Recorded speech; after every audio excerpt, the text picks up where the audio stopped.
que las 15 personas liberadas ayer de un secuestro estaban esclavizadas por los delincuentes, pues los tenían construyendo casas y zanjas en los caminos. La aspirante presidencial de Morena, Claudia Sheinbaum, realizó sus recorridos por primera vez, acompañada de elementos de seguridad que le brindó el gobierno federal. Se reporta todo listo para la reunión mañana de alto nivel entre funcionarios de Estados Unidos y de México, donde se tratarán los temas de migración y tráfico de fentanilo. Esta tarde, el abogado de Ovidio Guzmán me confirmó que los chapitos colocaron las mantas en Sinaloa por la necesidad de dar su versión sobre el tema del fentanilo e insiste en que la extradición de Ovidio fue ilegal. Mientras cientos de migrantes continúan llegando a Estados Unidos, entre ellas madres con sus hijos, que como Vera, como esta mujer, pues tienen mucho esfuerzo para poder lograr cruzar el muro fronterizo.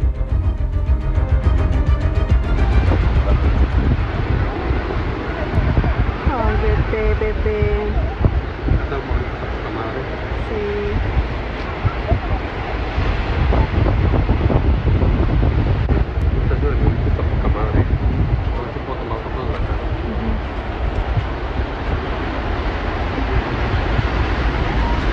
Ay, con cuidado, con cuidado. Ay, ay,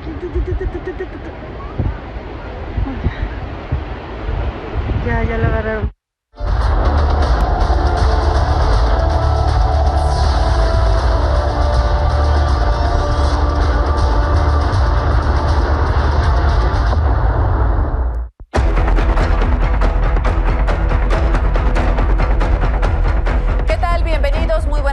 Y como siempre, gracias por acompañarnos. A casi 2 meses de la desaparición de los 5 jóvenes de Lagos de Moreno en Jalisco, hoy fue detenido un segundo probable responsable, identificado como Celestino, quien además está relacionado con la desaparición de otras personas que permanecen sin identificar, cuyos restos fueron localizados el 20 de agosto en una ladrillera utilizada por los criminales como horno para quemar a sus víctimas. Esta detención se suma a la realizada el lunes de Rogelio M., también relacionado al caso, quien ya fue imputado por desaparición cometida por particulares y delitos vinculados con la desaparición de personas. Su defensa solicitó la duplicidad del término, por lo que permanecerá preso mientras se lleva a cabo una nueva audiencia. De Roberto, Diego, Uriel, Jaime y Dante no se sabe absolutamente nada. Esta semana le informé que en Tecualtiche, Jalisco, fueron ubicados y desmantelados 3 centros de monitoreo criminales. Con ellos mantenían vigilados a ciudadanos, elementos de seguridad e integrantes de grupos rivales. A estos hallazgos se suma hoy la ubicación de un domicilio donde se fabricaban armas caseras. El sitio cateado es conocido como el Castillo de Santa Sofía. Es una construcción a las orillas de la cabecera municipal. Semeja una edificación medieval, como un castillo. Ahí lo vemos con esas terminaciones como en forma de conos. Tiene 2 grandes portones con salida a las calles Michoacán y Los Ángeles. Y se ubica junto a un predio sin edificación que aparentemente era usado como estacionamiento. Ahí en este lugar encontraron granadas con adaptaciones para drones, 7 kilos de pólvora, 7 kilos de azufre, algunos otros químicos y válvulas de metal usados principalmente para elaborar artefactos explosivos artesanales. El fiscal de Zacatecas, Francisco Murillo, informó que las 15 personas que fueron liberadas ayer de un narcocampamento en Fresnillo eran tratados como esclavos. Estaban encadenados, obligados a realizar trabajos de construcción de cabañas, así como zanjas para bloquear caminos. Secuestrados, a ver. Yo tengo un mes. Vamos a estar 15 días a que me tienen aquí. Ahorita van a estar con su familia próximamente. ¿Estamos? ¿Sale? Tómatelo. Sale. Alguien que traiga alguna llave para quitarle la esposa al que trae esposado.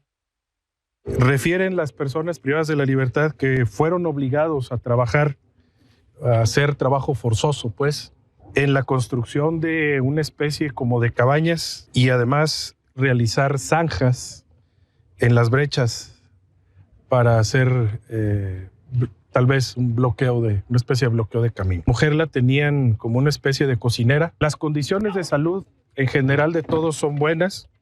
Cuentan con lesiones, evidentemente tardan en sanar menos de 15 días, con excepción de un joven de 22 años que fue el único que requirió hospitalización. Por cierto, ya fue dado de alta Giovanni. Recordemos que fue el único sobreviviente de los 7 jóvenes secuestrados en Malpaso, Zacatecas, pues los criminales lo abandonaron en la sierra con los cuerpos de 6 de sus amigos que tenían entre 14 y 18 años de edad. Por este crimen fueron vinculados 2 adolescentes de 15 y 16 años originarios de Durango, quienes en su declaración aseguraron que también habían sido reclutados por el Cártel Jalisco Nueva Generación, aunque la autoridad los investiga por secuestro, robo y asociación delictuosa. De las desapariciones, de los reclutamientos de jóvenes, como vemos en Jalisco, en Zacatecas, vamos a las extorsiones, que ahora se denuncian desde Cárdenas y Cunduacán, Tabasco.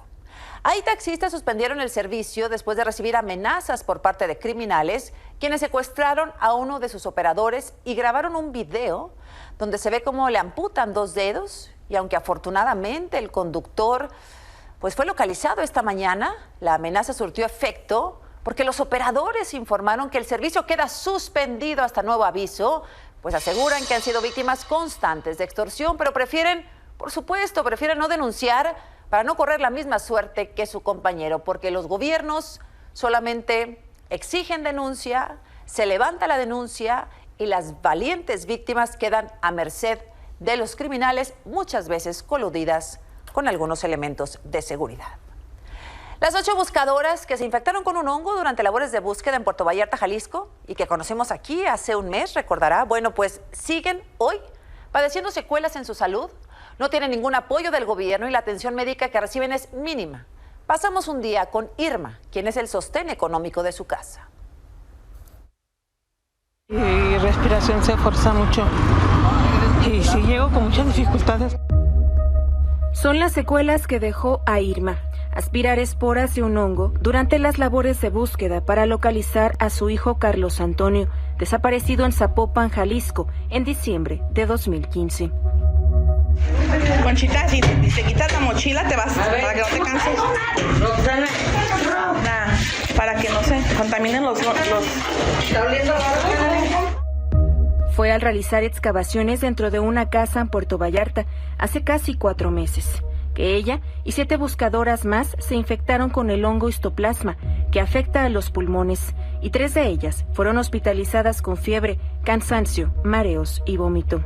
Así, un día en la vida de Irma es agotador. Es el sostén económico de su otro hijo, quien padece esquizofrenia, y pese a que todos los días tiene dolor de cabeza, fatiga y dificultad para respirar, se levantaba a las 5 de la mañana para ir a trabajar 6 días a la semana.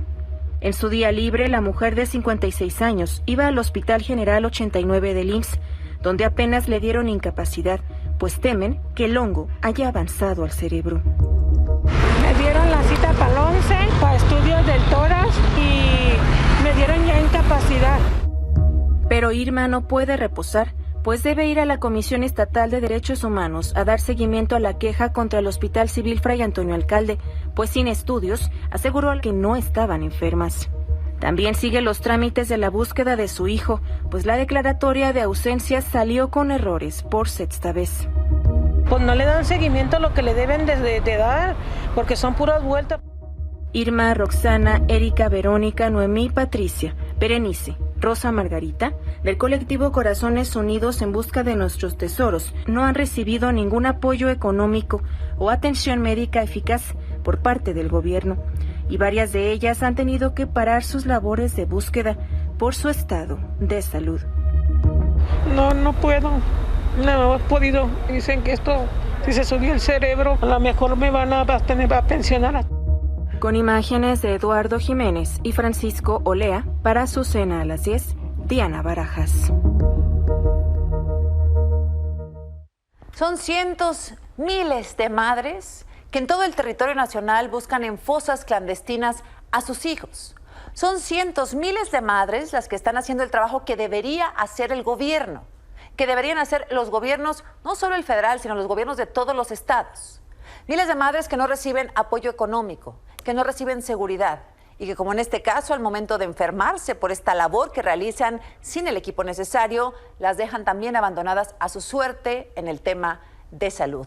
Ese es el infierno de los desaparecidos hoy en México. El presidente Andrés Manuel López Obrador se reunió esta tarde con el empresario Carlos Slim en Palacio Nacional. Es el presidente vitalicio de Grupo Carso, quien llegó en medio de un dispositivo de seguridad, ahí pues manejando este Mercedes, acompañado de su hijo, quien manejaba Carlos Slim Domit, y el director ejecutivo de Televisa, Fernando Gómez, quien se retiraron luego de casi 3 horas.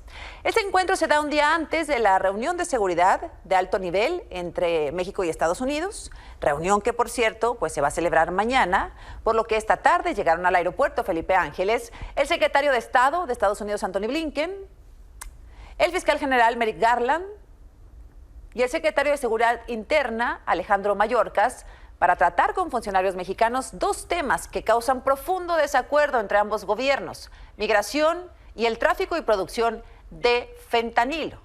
En el contexto de esta visita, ya casi 3 semanas de la extradición a Estados Unidos de Ovidio Guzmán, hijo del Chapo, esta tarde hablé con su abogado, con Alberto Díaz Mendieta.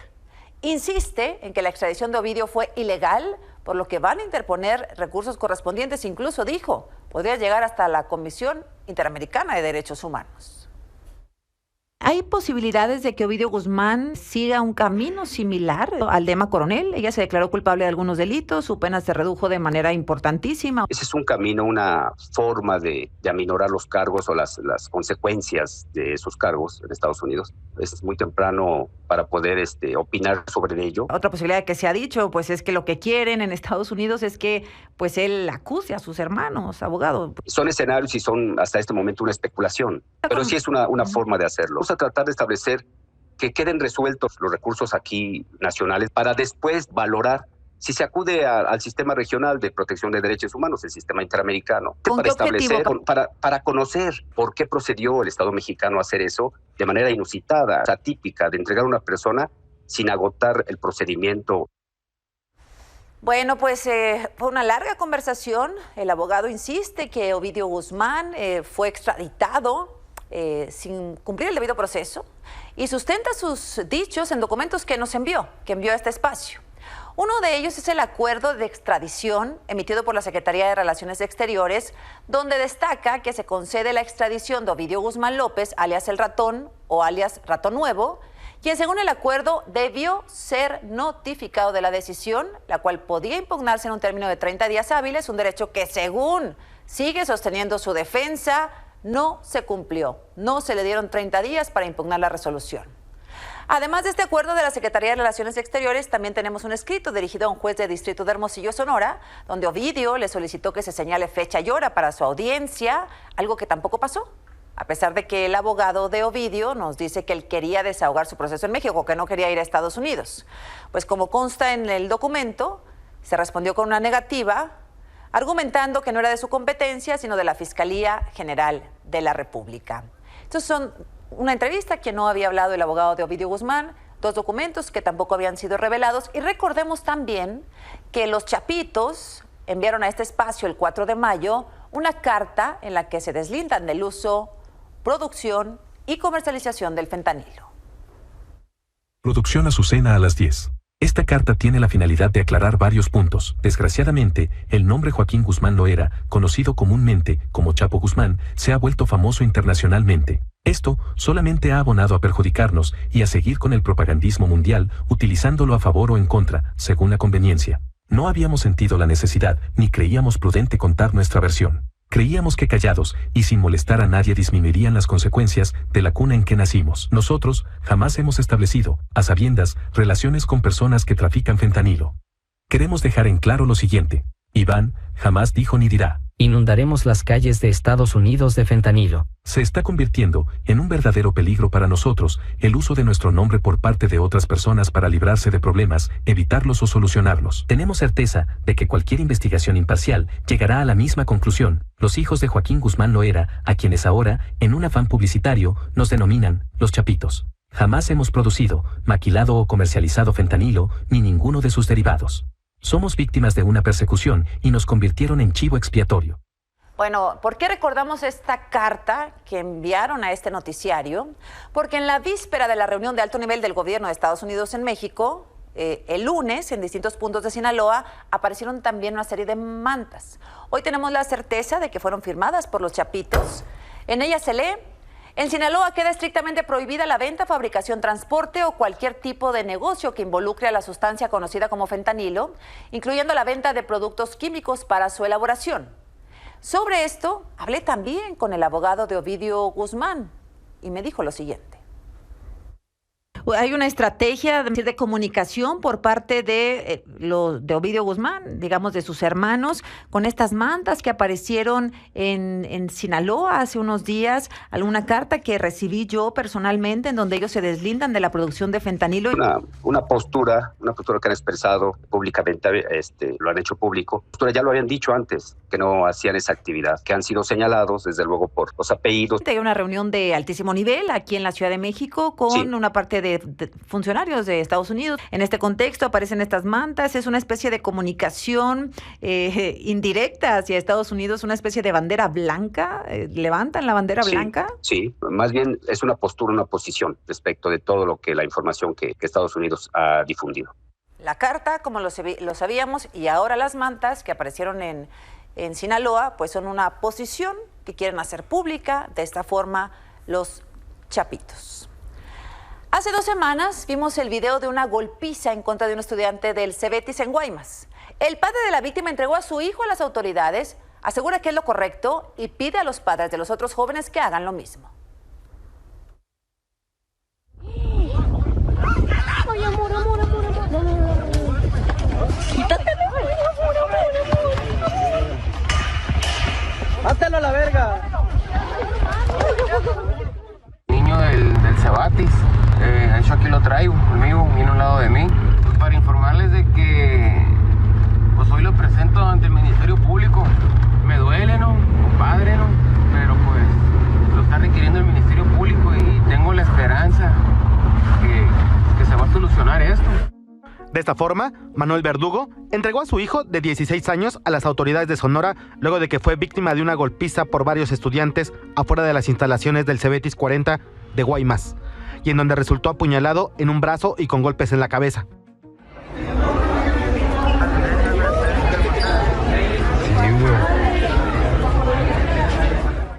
Sin embargo, a pesar de que en el video difundido en redes sociales se aprecia cómo el adolescente llamado Manuel Alejandro fue golpeado en la cabeza y agredido por un joven que portaba una navaja, para la fiscalía no es víctima, sino victimario, y lo señala de haber iniciado la riña agrediendo a otro joven que resultó con un pulmón perforado.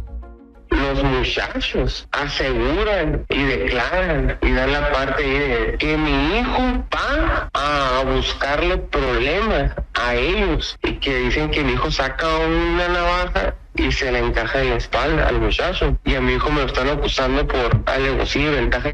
De acuerdo con su familia, además de la lesión que sufrió con la navaja en un brazo, Manuel Alejandro recibió múltiples golpes en la cabeza que le provocaron un hematoma, mareos y náuseas, y podrían dejarle secuelas en la vista.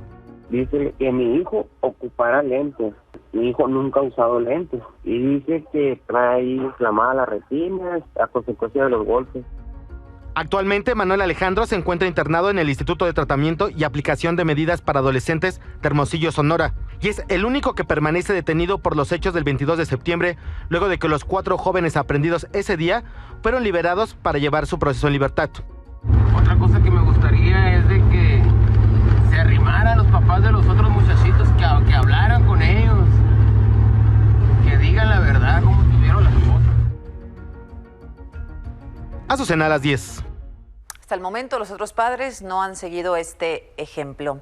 Esto es en Guaymas, Sonora, mientras que en Ramos Arizpe, Coahuila, una maestra de secundaria fue apuñalada, estaba en plena clase, la agredió uno de los estudiantes. Un video de la cámara de seguridad de la escuela deja ver que la maestra está sentada detrás de su escritorio y este joven de 14 años está parado junto a ella. Después la maestra se levanta y es cuando el joven la apuñala en el cuello, luego en la espalda.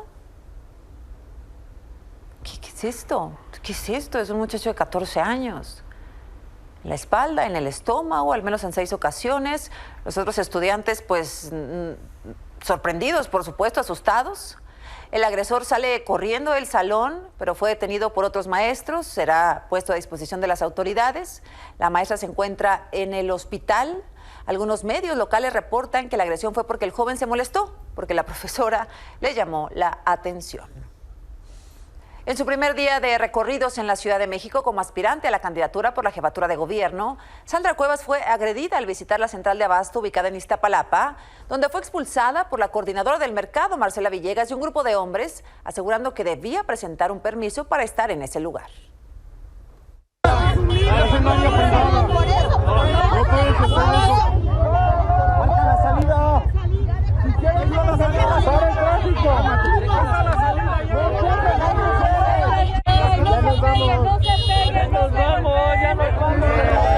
La salida es acá, la salida es acá.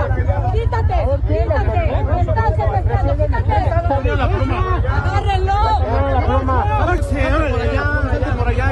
No me voy a ir, no me voy a ir. Así fue recibida esta mañana en la central de abasto de la Ciudad de México la aspirante a la candidatura de la oposición para la jefatura de gobierno, Sandra Cuevas. La alcaldesa con licencia de Cuauhtémoc había iniciado desde temprano su primer día de recorridos por la capital a bordo de una cuatrimoto y escoltada por más de 20 personas en motocicleta.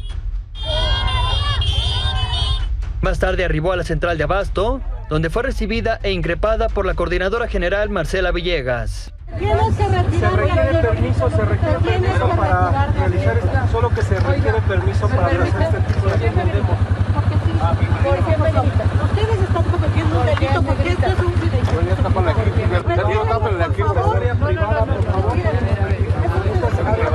y se requiere que solicite.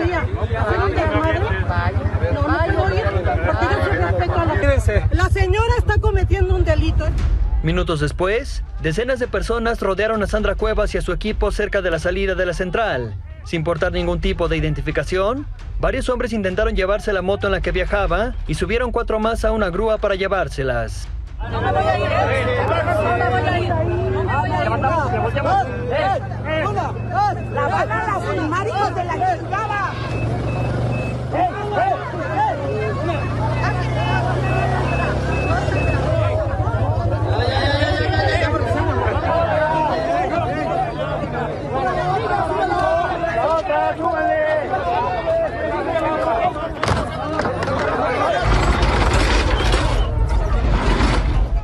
Azucena a las 10. Luego de lograr salir de ahí, Sandra Cuevas aseguró que había sido invitada a comer por unos logatarios, que fue recibida con violencia y que va a presentar la denuncia.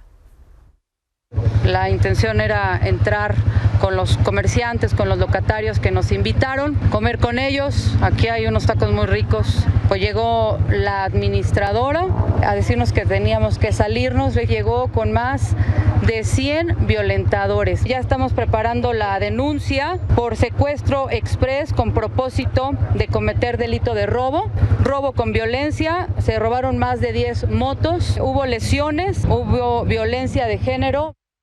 Pero el jefe de gobierno de la Ciudad de México, Martí Batres, dice que las motocicletas no fueron robadas, sino enviadas al corralón porque estaban obstruyendo la vialidad y no portaban placas, sino permisos provisionales, algo que, por cierto, no amerita sanción. Varias de estas motocicletas fueron colocadas ocupando y obstruyendo la vialidad. No traían placas, sino unos permisos provisionales del estado de Guerrero. Por eso fueron recogidas y remitidas al depósito vehicular. En un comunicado, la administración de la central de abasto aseguró que su comunidad no acepta acciones deliberadas de provocación que intenten quebrantar el trabajo del mercado y de cualquier acción de propaganda política al interior de la central, como la realizada por Sandra Cuevas, que debe contar con la autorización de la administración para que su actividad pueda desarrollarse. Por la tarde, Sandra Cuevas continuó su recorrido por Iztapalapa, se reunió con algunos artesanos, hasta donde llegaron funcionarios de la alcaldía para ofrecerle disculpas. Lamentamos mucho los hechos pasados, no los compartimos, sean bienvenidos todos y lo que podamos ayudarle, con mucho gusto. Vamos a estar aquí. Gracias, también ustedes son bienvenidos allá en la Cuauhtémoc. Bueno, hoy Sandra Cuevas quiere ser candidata a la jefatura de la Ciudad de México por el Frente Amplio por México, lo mismo que Margarita Zavala. Margarita Zavala hoy me confirmó que sí va por la candidatura de la Ciudad de México por el Frente Amplio, quiere abanderar a la oposición. Margarita Zavala va a estar en la lista, quiere ser la próxima jefa de gobierno. Desde luego es en la ciudad que vivo, en la que nací, por supuesto Yo lo que he pedido es, mirámonos bien, no hay que descartarnos. No me descarten, mírame junto con otras posibilidades que pues también son muy respetables y que desde luego tienen una experiencia distinta a la mía. Es decir, Margarita Zavala sí va a participar en el proceso de selección de candidato del Frente Amplio para la Ciudad de México. Sí, sin duda alguna. Bueno, pues hay que colocar en la lista de muchos aspirantes del PAN, del PRI, del PRD a Margarita Zavala. Y tal como se había anunciado, la Secretaría de la Defensa comenzó a escoltar al aspirante presidencial de Morena, Claudia Sheinbaum. Según pudo documentar mi compañero José Antonio Belmont, fue en Chilpancingo, Guerrero, donde al menos 7 elementos del ejército estuvieron presentes por primera vez en un acto público de la exjefa de gobierno, quien en todo momento saludó a sus simpatizantes con una valla de por medio.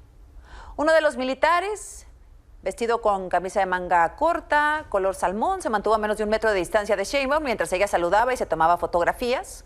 El resto se encontraba alrededor de la camioneta en que el aspirante presidencial se trasladó a la gira y todos portaban audífonos para comunicación. Estos elementos se suman al equipo de seguridad con el que ya contaba Claudia Sheinbaum, que es de 4 personas.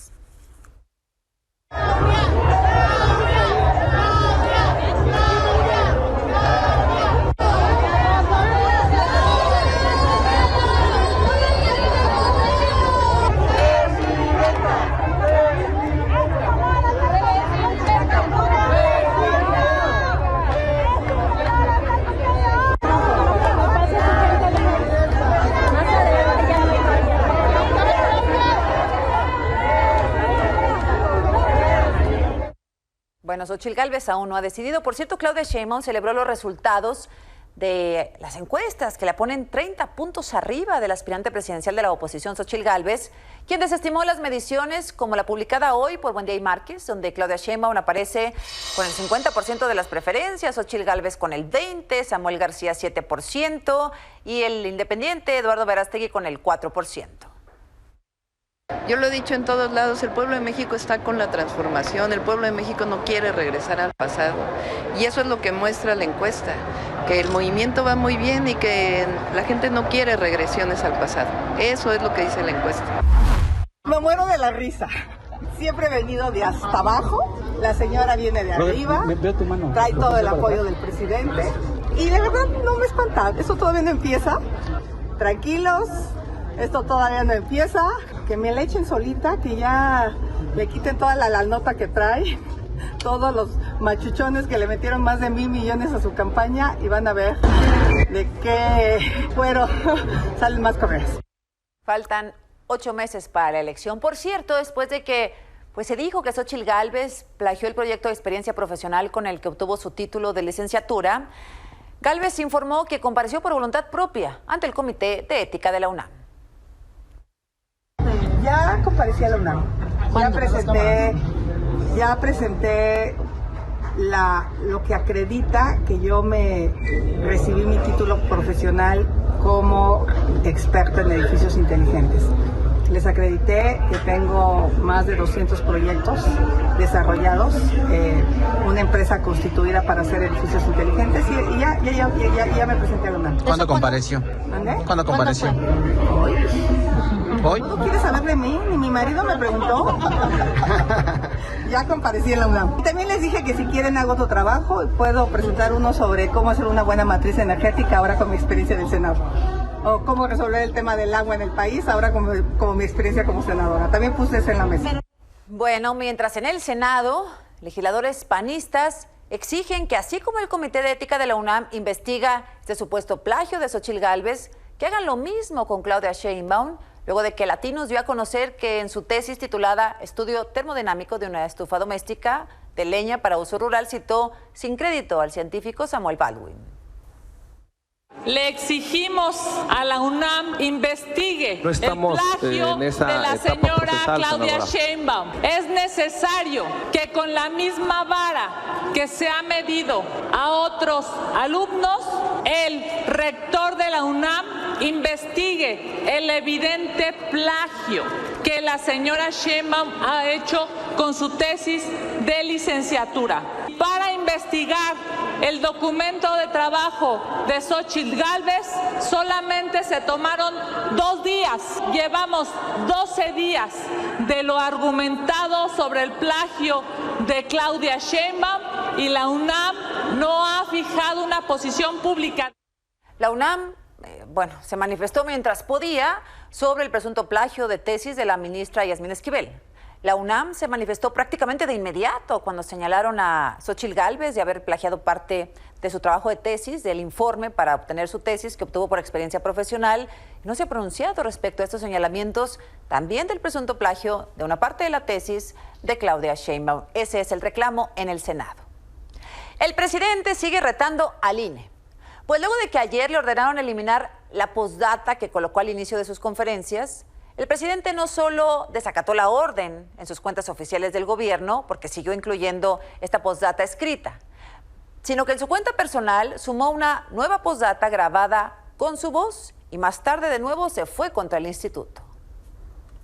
El mejor presidente de México, Benito Juárez, decía que el triunfo de la reacción era moralmente imposible. Si quieres que regresen los fueros y los privilegios de unos cuantos y que continúe la corrupción, el clasismo, el racismo y la discriminación, te recomendamos que no veas este programa, que no participes en este diálogo circular porque puede ocasionarte algún daño psicológico, emocional o afectar los intereses que defiendes. Eres libre, no tienes por qué correr ningún riesgo. Este programa, este diálogo circular, es para atrevidos, para rebeldes, no para conservadores. Se le va a hacer caso, para que no nos acusen que estamos incumpliendo con la ley, aun cuando es una afrenta, es una violación flagrante a la libertad de expresión. Es como el Tribunal de la Santa Inquisición. Ellos nos van a decir qué podemos decir y qué no. La Suprema Corte de Justicia autorizó la distribución de los libros de texto en Chihuahua al desechar la controversia promovida por el gobierno estatal, argumentando que su elaboración, producción y distribución es una atribución exclusiva de la Federación. En respuesta, el gobierno de Chihuahua señaló que acatará el fallo de la Corte y en las próximas horas se iniciarán las labores para distribuir en las escuelas del estado los libros elaborados por el gobierno federal. Ayer le informé cómo la Facultad de Ciencias Políticas y Sociales de la UNAM se sumó a otros 6 campus que suspendieron clases presenciales por una presunta plaga de chinches. Hoy hablamos con varios estudiantes quienes aseguran que este problema tiene ya tiempo, por lo que dudan que con las recientes fumigaciones puedan remediarlo.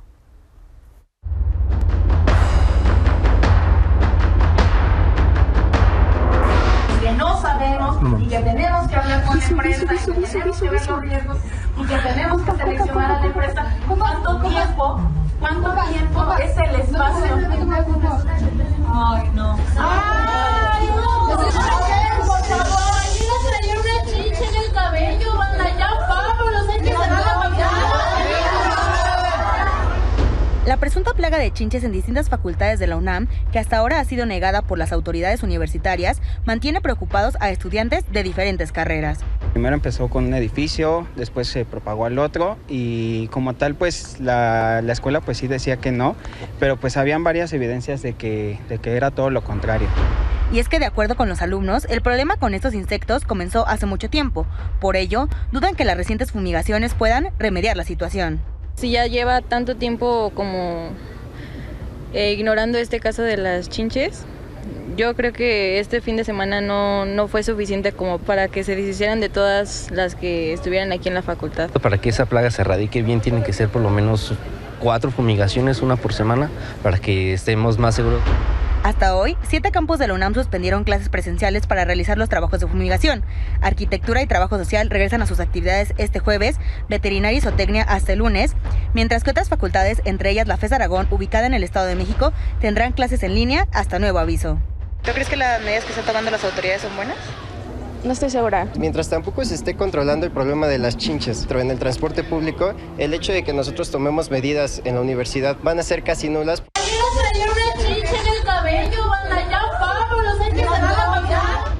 Con imágenes de Alejandro Ansúrez, para Azucena a las 10, Azucena Rangel. Mientras, hoy también fueron suspendidas las clases en los 5 planteles del Colegio de Ciencias y Humanidades. Se reanudarán el 9 de octubre. En Tlalpan, aquí en la Ciudad de México, un automóvil cayó en un socavón de 4 metros de profundidad y 5 de diámetro. Ocurrió en la calle Arenal, en la colonia Tepepan. Hasta ahí llegaron, ahí está el auto, dentro del socavón. Llegaron ahí los servicios de emergencia. Afortunadamente rescataron al conductor, quien resultó ileso. Esta tarde la calle fue cerrada totalmente para permitir las reparaciones encabezadas por personal de la alcaldía. Además, se informó que el socavón se habría formado por la ruptura del drenaje que ocasionó una fuga y reblandeció el suelo. Vecinos dijeron que ya habían reportado en varias ocasiones el hundimiento, pero las autoridades nunca respondieron.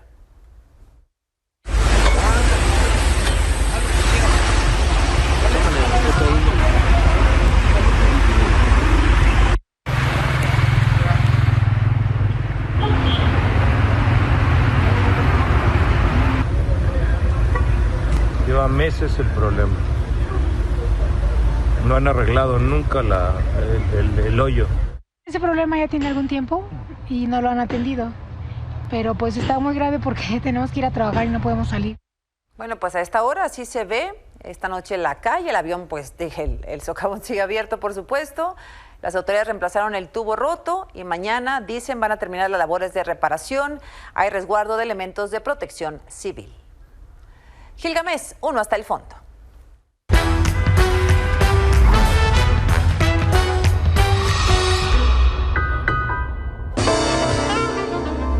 La roída voz de Gilgamesh regresa con ustedes mientras cavila sobre el siguiente asunto. La ilegalidad se instala cada mañana en la misa del presidente. Gilgamesh considera que hay un placer misterioso en la destrucción presidencial de la legalidad. Decía Voltaire, sin verdaderas necesidades no hay verdaderos placeres. Pues así el presidente y su necesidad imperiosa de demoler la ley, pasar encima de ella. Presidencia de la República difundió una nueva postdata al inicio de las conferencias mañaneras, luego de que ayer la Comisión de Quejas del INE ordenó eliminarla y además agregó al mensaje la voz del presidente Andrés Manuel López Obrador. En un incumplimiento a las medidas cautelares impuestas por la autoridad electoral, Presidencia difundió un nuevo mensaje. Sí, toda esta cosa de que Benito Juárez dijo que el triunfo de la reacción era moralmente imposible. Si quieres que regresen los fueros y los privilegios de unos cuantos, que continúe la corrupción, el clasismo, el racismo, toda esa cosa, entonces no veas este mensaje. Eres libre, no tienes por qué correr ningún riesgo, dice el presidente.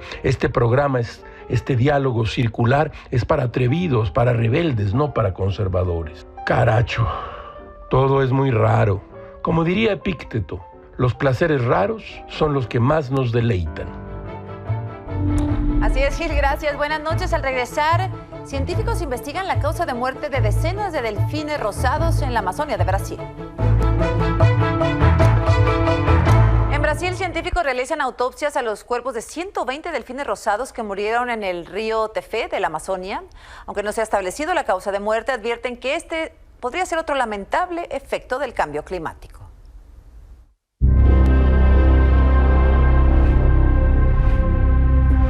Científicos investigan la muerte de cientos de ejemplares de delfín rosado, especie en peligro de extinción. Sus cuerpos salieron a la superficie del lago Tefé, ubicado en la Amazonia brasileña. Ocurrió el jueves pasado. Ese día la temperatura del agua alcanzó los 39 grados, una cifra de más de 10 grados, por encima del promedio normalmente registrado en esta época del año. The global temperature is increasing and the forest is feeling this increase of the temperature. So we are very close to the no returning point. Especialistas investigan la relación que hay entre este suceso y el aumento de las temperaturas, pues el cambio climático no solo ha afectado al delfín rosado, también ha provocado la muerte masiva de otras especies de consumo humano. Los habitantes de la Amazonia comienzan a resentir los efectos de esta sequía histórica.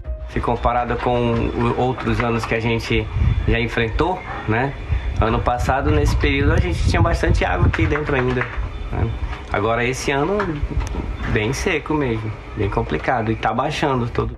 En los últimos días, 120 cadáveres de delfín rosado han sido sacados del río Tefé, ennegrecidos, algunos carcomidos por la fauna local.